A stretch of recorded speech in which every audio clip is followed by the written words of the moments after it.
యేసుక్రీస్తు పరిశుద్ధ నామానికి మహిమ కలుగునుగాక. అనుదిన వాహినిలో రాబో కాలమునందు నీకు మేలు కలుగును అనే అంశాన్ని అధ్యయనం చేద్దాం. మనం కృంగిపోయినప్పుడు లేదా ఊహించనిది జరిగినప్పుడు ప్రస్తుత పరిస్థితి నుండి ఎలా దాటిపోవాలో కష్టంగా అనిపిస్తుంది. జరగబోయే కార్యాలు ఏ విధంగా ఉంటాయో సంశయంగా ఉంటాయి. కానీ దేవుడే స్వయంగా మన సమస్యల్లో ప్రమేయం చేసుకొని ఆశీర్వాదకరమైన నిరీక్షణ గురించి మనకు హామీ ఇచ్చినప్పుడు ఆయన చెప్పిన మాట ద్వారా మనకు మంచి జరుగుతుందని ప్రోత్సహించబడతాము మరియు బలాన్ని కూడా పొందుతాము. ఇశ్రాయేలీలు ఇటువంటి పరిస్థితుల్లో ఉన్నప్పుడు దేవుడు వారి భవిష్యత్తు కోసం నిరీక్షణను ప్రకటించాడు.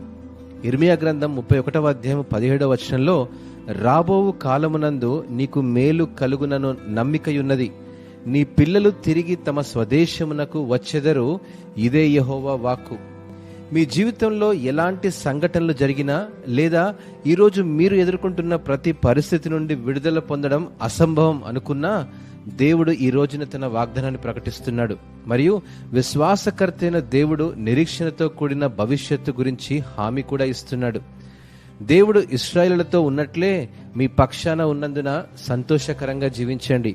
మీ భవిష్యత్తును మీకే కాకుండా రాబోయే తరానికి కూడా ఆశీర్వాదకరంగా ప్రకటిస్తూ ఉన్నాడు. దేవుడు ఈ వాక్యమును ఆశీర్వదించునుగాక. ఆమెన్.